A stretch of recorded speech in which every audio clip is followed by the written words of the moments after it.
Merci beaucoup. Alors, on va partir tout de suite avec la question du jour. Monsieur Khan, bonjour. Bonjour.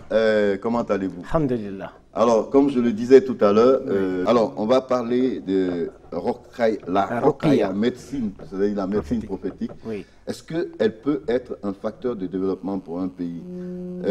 Mais d'abord, c'est quoi? Qu'est-ce qu'on appelle Ruqya et qu'est-ce que ça veut dire? Alhamdulillah Rabbil Alamin, summa salatu wassalam ala nabina Muhammad salawatu rabbi alayhi wa sallam. La Ruqya est un mot arabe qui signifie se traiter sur le base du Coran et des enseignements prophétiques. C'est pourquoi il est appelé, de manière plus facile, on dit la médecine prophétique.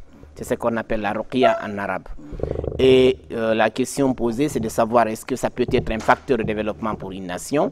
Et je dirais oui, si dans le sens, on peut comprendre que, comme je vous ai dit souvent, la Ruqya traite les maladies mystiques. Et le mysticisme, on peut parler de trois bases, c'est-à-dire le mauvais œil, c'est-à-dire le mauvais œil, ça c'est connu de tout le monde. Et deuxièmement, c'est les attaques des djinns ou bien la sorcellerie. J'ai beaucoup développé cet aspect ici auquel je vous ai apporté. Revenez un peu là-dessus, sur les maladies mystiques. Ok. Et comment, les symptômes. Voilà, les symptômes et comment ça se traite. Bon, peut-être que vous allez faire tout ça en 4-5 minutes. Vous donnez plus de temps pour parler. Je ferai l'effort, Inch'Allah. Oui. Effectivement, il y a 4 symptômes qui prouvent qu'on est victime d'une maladie mystique. Ce sont les blocages dans la vie, c'est des échecs répétitifs qui sont constatés. On a l'âge de se marier, on ne se marie pas. On a un problème d'enfantement, on n'arrive pas à étudier bien. Un élève qui étudie bien à l'école, mais qui n'arrive plus à comprendre. Un travail qui marchait convenablement, qui ne marche plus. Et quelque chose qui était vraiment dans la logique. Il y a toutes les compétences, mais le résultat est en vain. Ça ne réussit pas. C'est-à-dire, quand vous dites qu'on veut se marier, mais on n'arrive pas à se marier, on a atteint un certain âge et qu'on n'arrive pas à se marier. C'est quand ce n'est pas volontaire. Parce que ici, à la RTG, moi, j'ai plein de célibataires. C'est tous ces jeunes-là que vous voyez, le monsieur là, la fille là, tous ceux qui sont arrêtés là, c'est des célibataires endurcis. Je ne sais pas si c'est parce qu'ils ne veulent pas ou si c'est un blocage. Voilà. Bon. Parce qu'il ne faut pas qu'ils prétextent cela pour ne pas se marier. Voilà. Comment ça se bloque? En fait, souvent, quand on reçoit des gens qui disent qu'ils ont des difficultés de mariage, ils peuvent te dire, la première des choses, à chaque fois que j'ai envie d'épouser une fille, je viens, on négocie, tout va bien jusqu'au moment qu'il faut. Il y a un problème qui surgit et que ça empêche le mariage. Ou bien la femme dit, quelqu'un vient me demander en mariage, quelque temps je le revois, je sens que vraiment je n'ai plus l'affection, j'ai des maux de tête, de migraine qui passent comme ça, vraiment. Il y en a qui parlent même de mari de nuit. Ouais, voilà, maintenant il va commencer d'abord les réalités comme ça, après il ajoute comme vous l'avez dit, et je constate aussi que j'ai des maris de nuit, femmes de nuit, on me dit que c'est ce qui a fait que je ne me marie pas. Alors là, on sait que ça tourne autour de ça. Alors on sait que la première des choses, c'est le blocage. Retenons que c'est quelque chose qui doit être dans la logique, qui ne se fait pas. Des échecs répétitifs et systématiques, qu'on peut dire ça, ce n'est pas normal, ce n'est pas rationnel. Et c'est la même chose dans le cas du travail, dans le travail, dans l'enfantement, les études, tous les blocages, tous ces blocages, tous les domaines. Dans tous les domaines. Est-ce que c'est causé ou bien c'est un fait naturel, ou bien c'est provoqué par des gens? Je sais qu'il y a un livre qu'on appelle le Samsul Marouf, normalement que des gens utilisent pour nuire les autres. Je sais pas. Justement, utilisent pour bloquer d'autres personnes. Bon, effectivement, ça, c'est un livre qui est dans le cadre du livre de la sorcellerie, du mysticisme. Il y en a plein. Maintenant, comme on sait qu'en tant que croyants musulmans ou chrétiens ou juifs, nous croyons tous quand même l'existence de ces génies. Nous croyons à la sorcellerie, au maraboutage, nous le croyons à ça. Alors, nous savons effectivement que ça existe, ça peut nuire et le Coran en a fait cas. Et Allah subhanahu wa ta'ala a parlé de ce blocage en faisant allusion au chapitre 112 plutôt, en disant min sharril waswasil fil uqad, c'est lui qui attache les nœuds et qui souffle.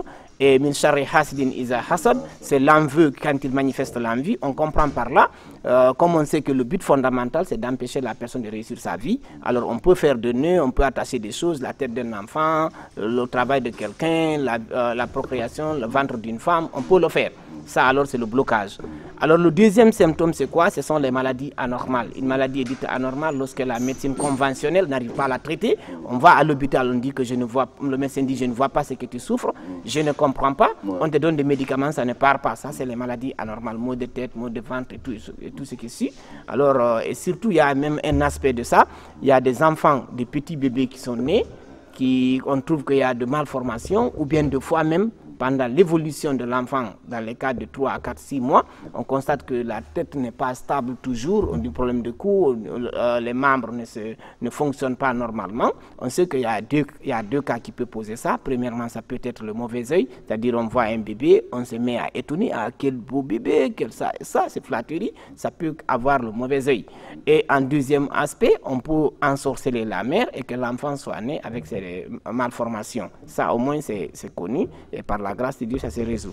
Et maintenant, après ces maladies anormales, il y a troisièmement, ce sont les troubles états mentaux anormaux. C'est le problème qui est constaté toujours dans les écoles qu'on a parlé, le stress, la colère, la folie des jours, comment dire, la colère, le stress, la peur, et les cris hystériques, la folie. L'ensemble de tout ça est appelé au moins troubles états mentaux anormaux. Le quatrième, c'est les cauchemars. Tout ce qu'on nous fait mystiquement, ça ressort dans nos rêves. Si on a attaché la personne, elle va voir des serpents. Si on a mis les traces de pas ou bien des chaussures, on peut rêver qu'on est en train d'effectuer des voyages. Et on peut rêver des poissons, de l'eau, des chiens, des chats, de maris de nuit, de femmes de nuit. On peut rêver qu'on est en train de voler. On peut rêver vraiment des militaires, de bagarres, pour chasse, tout ça là. C'est-à-dire quand on fait la sorcellerie, ça va ressortir dans le monde des rêves de la personne. Il suffit de savoir si on peut interpréter de quoi on nous a fait. Là, on saura effectivement, c'est dû à ça parce qu'il y a 3 rêves. C'est ce qui vient de Dieu, qui est une partie de la prophétie, qui augmente la foi du croyant. Et deuxièmement, c'est quoi? Ce sont des illusions, de propres programmes que tu as à toi. C'est-à-dire, je vais voyager, tu te couches, tu vois que tu es en train de voyager, c'est des illusions qui reviennent. Et troisièmement, c'est les rêves sataniques, qui est de la sorcellerie, c'est lié à ça. Alors ça, c'est les 4 symptômes qu'on peut prouver à quelqu'un, on soigne tout ça par le Coran, par le Coran et les enseignements prophètes. Et voilà, oui, effectivement. Oui. Maintenant que nous parlons aujourd'hui le thème de manière plus généralisée, plus grand que ça, quand on parlait le blocage dans la vie, on faisait allusion d'une personne. Alors on sait qu'il y a d'autres projets, des avantages publics ou de niveau national qui pouvaient faire profiter tout le monde et que par de base de la sorcellerie, du mysticisme, on ne peut pas réussir à ces projets. Je prends l'exemple, on veut faire quand même bitumer une route, on peut demander de bitumer une voie. Alors les engins viennent à tel endroit, ils se mettent en panne, on n'arrive pas à continuer, il y a des blocus, on n'arrive pas à faire. Alors là, on sait que pour celui qui est censé comprendre le mysticisme, il faut savoir effectivement il y a des génies qui sont dans tel endroit qui empêchent l'évolution de la chose parce qu'ils savent que ces arts de développement peuvent nuire leur communauté, leur vie à eux, alors ils peuvent empêcher que le travail se réalise. Est-ce que c'est pour cela que très souvent, excusez-moi, oui, est-ce que c'est pour ça, parce qu'on a connu des cas similaires, bien sûr, des cas concrets dans notre pays, oui, est-ce que c'est pour cela que très souvent on fait des sacrifices, parce qu'il y en a qui disent, voilà, il y a des sages qui disent, pour faire des aménagements dans tel endroit, il faut faire des sacrifices. Donc c'est la raison. Voilà, c'est l'une des raisons que je vous dis par exemple comme ça. Alors maintenant, ces arts de sacrifice qu'on demande, c'est quoi? C'est des pactes qu'on est en train de poser entre nous et les occupants du lieu. Alors c'est quand eux, ils demandent, ils disent non, pour qu'on puisse s'aider, il faut faire ça.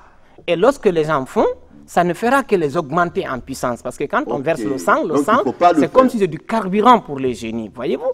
Alors, et ça leur donne de force. Et ils cèdent pour un temps, alors qu'on peut constater des accidents, on peut constater beaucoup d'autres difficultés après, voyez-vous.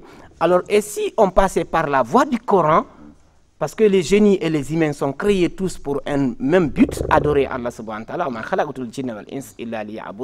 Je n'ai créé les génies et les hommes si ce n'est pour qu'ils m'adorent. Alors on pouvait, à travers la ruqya, la médecine prophétique, quelque chose qui est développé par le Cheikh Ben Halim Abdraouf, le fondateur de l'organisation, ils viennent, ils ramassent les génies qui sont là, on fait le captage comme on avait démontré la fois dernière, on discute avec ces chefs de génie, on leur demande de laisser le lieu Et en contrepartie, qu'est-ce qu'ils prennent? C'est la religion. Quand ils prennent la religion, ils ne prennent pas ces arts de sacrifice nuisibles. Parce que ce qu'on demandait, le mouton noir, le bœuf rouge, le tel et tel, ce n'était pas un acte qu'on fait pour Dieu. On le faisait pour les autres. Et ce n'est pas un simple fait de donner un petit chien à manger ou bien un animal. C'est un acte d'adoration comme celui de la fête de Tabaski ou bien de celui de baptême d'un enfant. C'est un acte d'adoration. Alors qu'il n'est pas permis pour le musulman. Parce que Allah subhanahu wa ta'ala dit « Inna salati wa nusuki wa mahyaya wa mamati lillahi rabbil alamin » dit au prophète ma prière, mes actes de dévotion, et ma vie et ma mort appartiennent à Allah, le maître de l'univers. C'est ce qui m'est ordonné.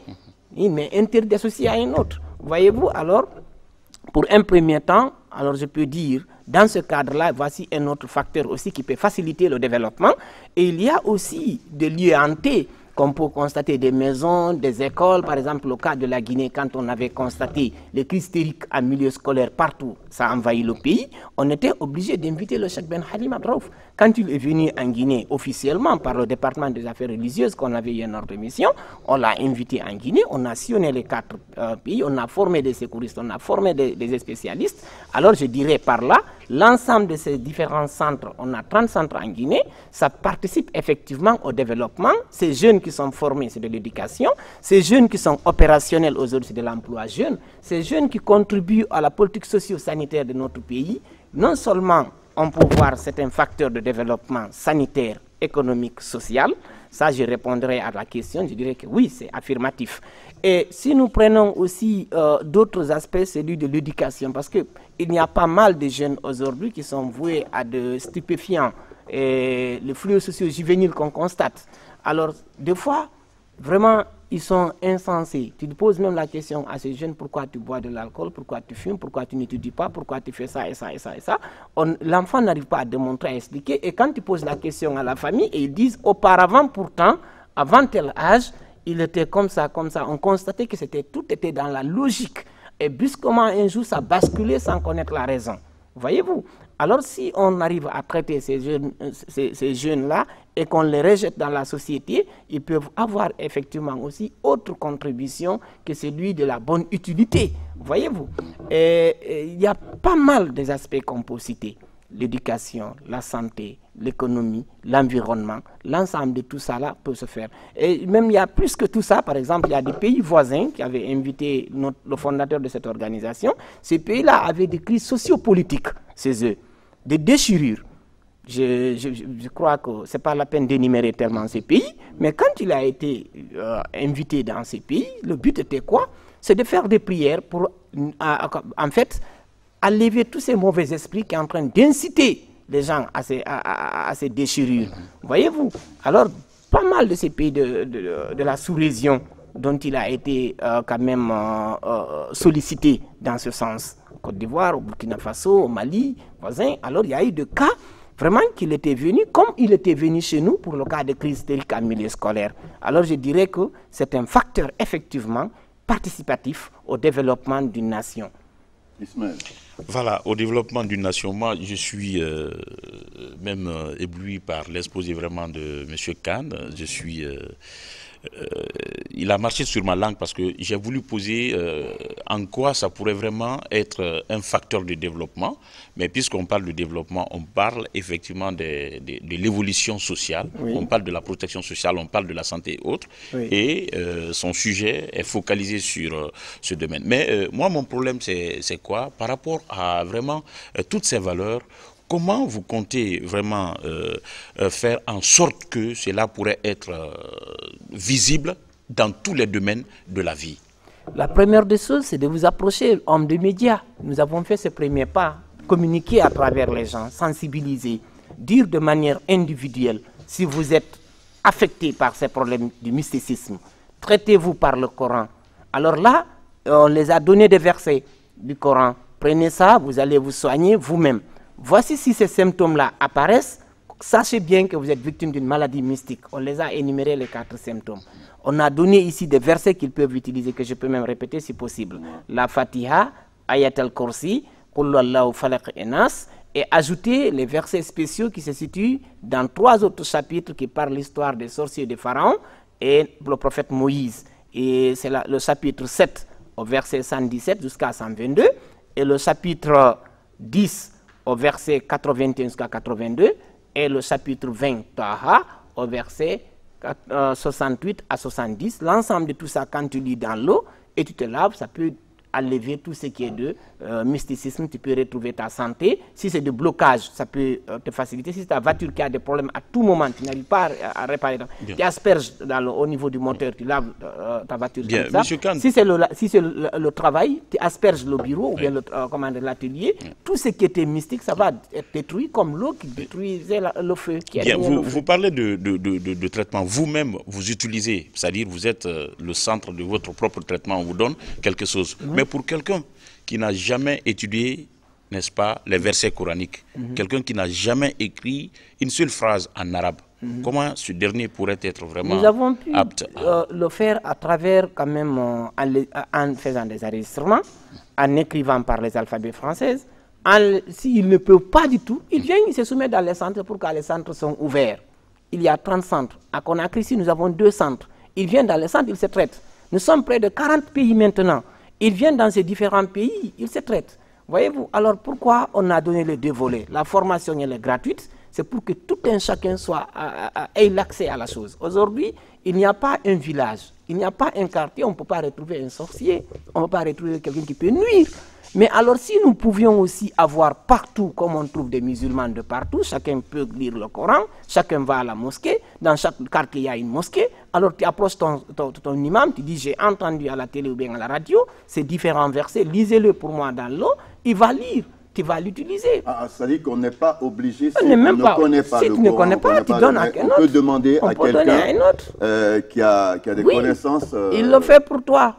Si tu n'arrives pas à trouver tout ça, tu viens dans nos centres, il y a d'autres développements plus que ça, parce qu'on utilise les ventouses, on utilise d'autres plantes, on utilise d'autres moyens aussi thérapeutiques. Mais en fait, au lieu de dire « je ne peux pas les rencontrer », ce qui m'a poussé vraiment de commettre des péchés ou bien de faire quelque chose qui est en contradiction avec ma foi, on te dit maintenant « fais-le ». Tu n'as pas besoin de dire « il faut que tu nous rencontres ». Il faut aller vers l'autre, voyez-vous. Alors maintenant, pour ce qui est du thème d'aujourd'hui, en fait, si nous le constatons, on n'a pas besoin de dire. Il faut forcément qu'on enlève cette mentalité en nous, et il faut que je verse le sang. Et toujours, vous entendez à tout moment, ah, comme il y a des difficultés, moi je pense qu'il faut verser le sang. Ils ne savent pas que le sang là est versé pour qui et pourquoi et comment ça se passe. Quand ils le versent, dis-toi, tu le verses pour Dieu et dans quel sens qu'on peut le verser pour Allah? En fait, ça c'est de l'animisme, quoi. De l'animisme, c'est ce que les génies cherchent à nous ramener. L'idolâtrie. L'idolâtrie, c'est qu'ils cherchent à nous ramener. C'est pourquoi je vous ai lu le verset. Avant l'arrivée du prophète Salama aussi, ça se faisait à la Mecque. Il y avait 360 idoles. Les gens venaient faire égorger les bœufs, faire tout, verser du sang, égorger les chameaux. Et maintenant, quand le prophète Salama, Dieu lui a interpellé, il lui a dit, et toi, dis aux autres, adresse-leur, dis, moi ma prière, mes actes de dévotion, ma vie et ma mort appartiennent à Allah, maître de l'univers, sans lui associer. C'est ce qui m'est ordonné. Alors, dans quel cas les sacrifices sont-ils permis? Voilà. Dans quel cas? Voilà. Parce que là, si on veut sortir de l'idolâtrie, quels sont les cas? Est-ce que, par exemple, égorger un mouton à l'occasion d'un baptême, je ne sais pas, c'est autorisé? Sur même recommandation d'un charlatan. Voilà. On peut approcher Allah par les invocations et par les sacrifices. Les sacrifices, vraiment, c'est une très bonne chose qui peut nous aider à notre santé, à nos activités, à tout. Mais comment ça se passe? C'est une question d'intention. Je me lève chez moi et je constate vraiment que j'ai tel problème. Et je pense, oui, je vais faire ce marché entre moi et mon Dieu. Je prends quelque chose que j'aime, quelque chose que j'ai, je donne à un nécessiteux. Si c'est de verser le sang, je peux chercher un mouton, je l'égorge, je prépare pour les gens, je nourris des pauvres pour dire voilà, en contrepartie, que Dieu me fasse ça. Je donne de l'argent. Mais quelqu'un ne t'a pas dit, cherche un mouton rouge, cherche un bœuf couleur telle, amène à tel endroit, amène tel organe et tel organe. Dès qu'on te dit de déposer ces organes-là à tel endroit, d'aller égorger à tel moment, à telle couleur, à telle manière, est-ce que c'est un prophète qui te parle? Est-ce que c'est Dieu même qui est venu dire comme ça? Est-ce que Dieu a besoin de couleurs de ces animaux? Non. À aucun texte dogmatique, à aucun texte religieux, ça figure. Ce n'est qu'un goût de celui qui veut. Et celui qui veut derrière tout ça là, c'est le génie qui a parlé au marabout, au sorcier, à l'autre. Communiquer avec les génies n'est pas quelque chose qui est complexe. C'est pourquoi la fois dernière, on a amené un autre, on a capté pour que les gens voient. On peut parler avec eux, c'est des êtres aussi, seulement c'est des êtres énergétiques. Ce ne sont pas comme nous, ce n'est pas du matériel. On peut parler avec eux, on peut communiquer. Maintenant, quand ils nous demandent, tout ce qu'ils nous demandent, il n'est pas à se soumettre parce qu'il n'y a pas un prophète génie. Tous les prophètes qui sont venus, c'est des prophètes qui sont venus pour les hommes et les djinns. Il n'y a pas eu un prophète djinn. Alors, monsieur Khan, moi, je voudrais savoir, est-ce que c'est normal qu'on doute? Oui. Hein, le doute est permis dans la vie, sinon on n'est pas des vraies créatures. Oui. Voilà. Pour les esprits qui sont sceptiques par rapport à ce que vous dites, oui. Quelles preuves? Est-ce qu'il y a besoin de donner des preuves ou oui. Est-ce que, qu'est-ce que pouvez-vous faire, que pouvez-vous dire pour convaincre ceux qui se disent des cartésiens? Oui. Bon, moi je le suis un peu, mais pas tout à fait, par rapport à ce que vous dites. Que ça n'existe pas les génies, ça n'existe oui. pas les trucs. Oui. Oui, vous savez. Que, oui. Lire les versets de Coran pour telle ou telle chose. Ils vont dire, ouais, mais si ça c'était possible, les Arabes allaient être ceci, ils allaient être cela. Bon, il y en a qui le disent. Oui, effectivement, quand je dirais que chacun de nous fait de sa manière rationnelle à la chose, c'est logique.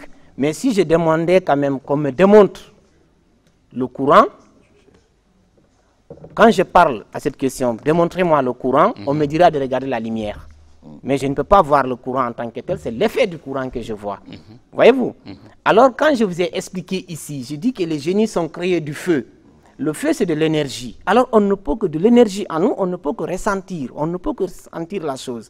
Alors, quand ils font ces mauvaises choses, on le ressent dans notre vie quotidienne. Maintenant, l'exemple que je peux donner pour dire qu'on peut faire la sorcellerie et que ça peut toucher la personne, qu'il existe des génies qui peuvent se mêler dans notre vie, c'est très simple. Je donne ce que tout le monde peut témoigner. On a répété ici mari de nuit, femme de nuit, personne ne peut dire que c'est faux.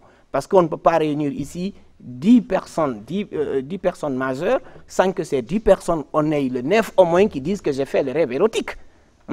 Maintenant, voilà comment ça se passe. La manière que tu avais rêvé que tu étais avec une femme dans le sommeil et que l'affection est arrivée à un certain niveau. Dès que ça arrive à un certain niveau, ça va ressentir sur ton corps. Parce que quand tu vas te réveiller, tu verras des spermatozoïdes. Mais pourtant, la femme là n'avait pas ouvert la porte pour rentrer et monter au lit. Tu l'avais vu dans un autre monde et que ça réagit dans ta monde courante. Alors, c'était à l'image de ta femme. Mais est-ce que c'était ta femme? C'est parce que le djinn a l'accès. C'est répétitif ou bien c'est quand ça arrive une seule fois? Tu permets parce qu'on c'est comme on est... le temps nous prend, mais permettez, si on comprend cet exemple-là... Oui, allez-y, rapidement. Ouais. Si l'exemple-là est bien compris, on peut... Chérie, prépare-toi. De là, si on comprend qu'effectivement, de la manière que nous rêvons, qu'un homme peut rêver une femme, et qu'il y ait cette affection, ça arrive les relations jusqu'à ce qu'il y ait l'éjaculation, on se réveille le matin, on dit comment ça s'est passé, d'un monde de rêve, ça devient une réalité de la vie courante. C'est comme ça aussi les génies ont accès à notre vie courante. Il y a des effets qu'ils vont faire dans leur monde et qu'on ressentit dans notre vie courante. Quand on te fait la sorcellerie, elle va se ressentir dans ta vie courante comme tu avais ressenti dans tes sommeils, dans ton rêve. Et l'image que tu avais vue de ta femme, c'est parce que les génies ont accès. Et l'homme est conçu de l'énergie et de la matière. Ça, c'est Einstein qui l'a dit. Vous avez compris? Alors, il y a quelque chose qui est compatible avec nous. Ok. Alors, on reviendra sur ce sujet, je ne sais pas, Ismaël, peut-être lundi, oui. Je ne sais pas, dans la semaine, avant vendredi, en tout cas, il faut revenir là-dessus. Autre chose que vous avez à dire, rapidement, à l'intention de nos téléspectateurs. Mais on reviendra sur ce thème. Normalement, tous les vendredis, j'aime bien, vous voyez, aujourd'hui... Moi, vendredi, c'est avec Dieu, quoi. Je comprends. Allons-y. Machallah. Vraiment, c'est bien. Et merci de l'invitation et de cette ouverture de débat. En fait, nous voudrions démystifier tout ce qui est derrière tout ça, parce que c'est une grande importance pour tout croyant, tout musulman. Tout ce qui peut nuire notre foi, nous pensons que ça doit être mis à côté. On doit nous éclaircir pour que notre vie de tous les jours soit en conformité avec notre adhésion. On répète 17 fois chaque jour c'est toi seul que nous adorons, c'est à toi seul que nous cherchons secours, alors que cela soit au moins une vie réelle dans notre foi de tous les jours. Alors, je donne l'adresse, je pense que c'est plus facile pour ceux qui veulent maintenant contacter le groupe. Non, mais tout le monde connaît votre contact. Ici, vous avez des fans, que des fans. La dernière fois, ils m'ont dit, il ne vient pas, j'ai dit non, il va venir. Ok, alors on est à Koloma Bomboli, on est à la cimenterie aussi, on peut nous contacter au 622 34 35 36. 622 34 35 36. On a 30 centres dans le pays et on a d'autres représentations dans la sous-région. Merci beaucoup, M. Khan. Il est 12 heures passées de 6 minutes.